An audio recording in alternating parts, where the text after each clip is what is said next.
এইবিলাক কথা আমি সদায় কৈ আছোঁ আৰু সদায় কৈ থাকিম। কিন্তু কথা হ'ল যেতিয়া আমি শাসনত থাকোঁ, যেতিয়া আমাৰ লগত পাৱাৰ থাকে, তেতিয়া কিন্তু আমি এইবিলাক কথা নকওঁ, আৰু এইটোৱে আমাৰ কাৰণে আটাইতকৈ দুৰ্ভাগ্যৰ কথা। মই ভাবোঁ যেতিয়া আমি শাসনত থাকিম, যেতিয়া আমি পাৱাৰত থাকিম, তেতিয়া আমাৰ মানুহবিলাকৰ দুখৰ কথা আমি ক'ব পাৰিব লাগিব, যিটো আজি বড়োৱে কয়। বড়োৰ লগত যদি আজি শাসনত থাকিলেও বড়ো নেতাই বড়ো জাতিৰ কথা কয়, আজি বড়োৰ নেতা বিৰোধীত থাকিলেও বড়ো জাতিৰ কথা কয়, আৰু যিটো ক'ৰবাত হয়তো আমাৰ ক্ষেত্ৰত নহ'ল, আৰু যাৰ কাৰণে আমি আজিও সঁচা অৰ্থত ক'বলৈ গ'লে মুণ্ডাসকলৰ দৰে এটা পৰাক্ৰমী জাতি, মই কৈছোঁ বিশ্বৰ ইতিহাসত যিসমূহ জাতি আটাইতকৈ শক্তিশালী, আটাইতকৈ যুঁজাৰু, আৰু আটাইতকৈ যাৰ গাত যিকোনো শত্ৰুক শেষ কৰি দিব পৰা ক্ষমতা আছে, সেই জাতিটোৰ ভিতৰত এটা জাতি হৈছে মুণ্ডা জাতি। মই কৈছোঁ মুণ্ডা জাতিৰ সমান পৰাক্ৰমী জাতি অসম নহয়, ভাৰত নহয়, বিশ্বত বিৰল। মই ক'লোঁ এনেকুৱা এটা জাতি, যিটো জাতিয়ে ব্ৰিটিছ শাসন উফৰাই দিয়াৰ শক্তি ৰাখিছিলে, যিটো জাতিক দমন কৰিব নোৱাৰি, যিটো জাতিক ব্ৰিটিছে ভাৰতৰ বিভিন্ন ৰাজ্যত লৈ গ'ল বিভাজন কৰি। আজি এই জাতিৰ মানুহ গৈ ক'ৰবাত বিশ্বাস কৰিব, কোনোবা ৰাজ্যত গৈ, কোনোবা ৰাষ্ট্ৰত গৈ এই জাতিৰ মানুহ হয়তো সেইটো ৰাষ্ট্ৰৰ প্ৰধানমন্ত্ৰী হৈছে। আজি ফিজিত আছে মুণ্ডা মানুহ। আজি ভাৰতবৰ্ষৰ বিভিন্ন ৰাষ্ট্ৰত, ভাৰতবৰ্ষৰ বাহিৰৰ ৰাষ্ট্ৰতো এই মুণ্ডাসকল য'ত আছে, তাত কিন্তু তেওঁলোকে সম্পূৰ্ণ শক্তিশালী জাতি হিচাপে তেওঁলোকে নিজক প্ৰতিষ্ঠা কৰি আছে। কিন্তু এইটো দুখৰ কথা যে এইটো অসমত থাকি আজি কিন্তু এই মুণ্ডা জাতিৰ যিটো শক্তি, মুণ্ডা জাতিৰ যিটো ক্ষমতা, মুণ্ডা জাতিৰ যিটো বীৰত্ব, ক'ৰবাত নহয় ক'ৰবাত হয়তো আমি এইটো অসমত থাকি সেই বীৰত্ব আমি দেখুওৱা নাই, নাইবা এই বীৰত্ব নেদেখাৰ কাৰণে হয়তো আমাক আজিও শোষণ কৰিবলৈ, নাইবা আজিও আমাক দমন কৰিবলৈ, নাইবা আজিও আমাক প্ৰলোভিত কৰিবলৈ হয়তো শাসকীয় শ্ৰেণীয়ে হওক, নাইবা যিকোনো হওক আমাক চেষ্টা কৰিব পাৰে, নাইবা সাহস কৰিব পাৰে।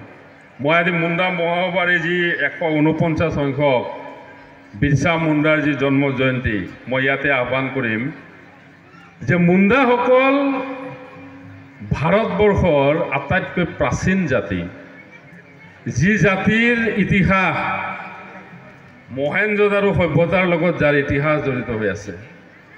সেই জাতি কেতিয়াও ভূমিহীন হ'ব নোৱাৰে। সেই জাতিয়ে নিজৰ ভূমিৰ অধিকাৰ কাৰণে কিন্তু মাত মাতিব লাগিব। সেই জাতিৰ ভূমি লুটাই গ'লে নহ'ব, সেই জাতিৰ ভূমি ৰাখিব লাগিব।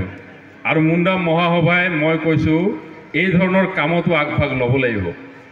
নিজৰ মাটি ভেটি ৰাখিবৰ কাৰণেও মুণ্ডা মহাসভাই চেষ্টা কৰিব লাগিব, জাগৰণ কৰিব লাগিব।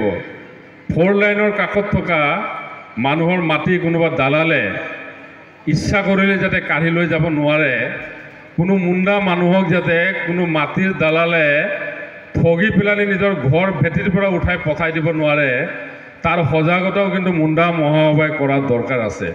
এই শক্তি নিজৰ জাতিক আগবঢ়াবৰ কাৰণে, নিজৰ জাতিক আগবঢ়াই লৈ যাবৰ কাৰণে শক্তি ব্যৱহাৰ হ'ব লাগিব। এই যিটো বিশাল ৰাইজ আজি এইখন পথাৰত আছে, এই ৰাইজৰ শক্তি আছে। এই ৰাইজে ইচ্ছা কৰিলে ৰাজনীতিৰ গতি পলটাই দিব পাৰে, এই ৰাইজে চৰকাৰ হিলাই দিব পাৰে, এই ৰাইজে এইটো সমষ্টিত থকা বিধায়কটোক হৰাই দিব পাৰে। কেপাচিটি আছে এইটো ৰাইজৰ, এইটো ৰাইজৰ ক্ষমতা আছে। আৰু এই ক্ষমতা মই কৈছোঁ, সেই ক্ষমতা এই ৰাইজে নিজৰ শক্তিক ৰাইজে ব্যৱহাৰ কৰিবলৈ শিকিব লাগিব। আমি বহুত সময়ত মই এটা কথা খুব মুকলিভাৱে ক'ম যে এটা জাতিক বাহিৰা জাতিয়ে সিমান ক্ষতি কৰিব নোৱাৰে, যিমান জাতিৰ ভিতৰত থকা মানুহে জাতিটোক ক্ষতি কৰিব পাৰে। আৰু ক'ৰবাত নহয় ক'ৰবাত হয়তো আমাৰ ক্ষতি বাহিৰৰ শত্ৰুতকৈ ভিতৰৰ শত্ৰুৱে বেছি কৰিছে। আৰু সেইকাৰণে আমি নিজক নিজে চিনি পাব দৰকাৰ আছে, আমি নিজৰ শক্তিটো জনা দৰকাৰ আছে, ৰাইজৰ শক্তি জনা দৰকাৰ আছে। আৰু লগে লগে এইটো অসমত মই ক'ম যে অসমত থকা মুণ্ডা, অসমত থকা ওৰাং, অসমত থকা খাৰিয়া, অসমত থকা ভোমিজ, অসমত থকা তাঁতী, অসমত থকা চাওৰা, এইসকল মানুহ আজিৰ তাৰিখত অসমত থকা যিকোনো খিলঞ্জীয়া মানুহতকৈ কম খিলঞ্জীয়া নহয়। তেওঁলোক সমান অসমীয়া আৰু তেওঁলোকে এইখন অসমত অসমীয়া ভাষাটো জীয়াই ৰাখিছে। আজি এইসকল মানুহে যদি অসমীয়া ভাষা নকয়, অসমত অসমীয়া ভাষা ৰাজ্য ভাষা হৈ থাকিবলৈ যিটো পাৰ্চেণ্টেজ লাগে সেইটো পাৰ্চেণ্টেজো নাথাকিব। আৰু যাৰ কাৰণে আজি যদি কোনোবাই কয় যে অসমত থকা এইখিনি মানুহ অসমীয়া নহয়, এইখিনি মানুহ খিলঞ্জীয়া নহয়, মই ভাবোঁ যে সেইসকল মানুহে অকল যে আমাক বেয়া পায় এনেকুৱা নহয়, তেওঁলোকে অসমীয়া জাতিটোকো বেয়া পায়, অসমীয়া ভাষাটোকো তেওঁলোকে নাইকিয়া কৰিব বিচাৰে।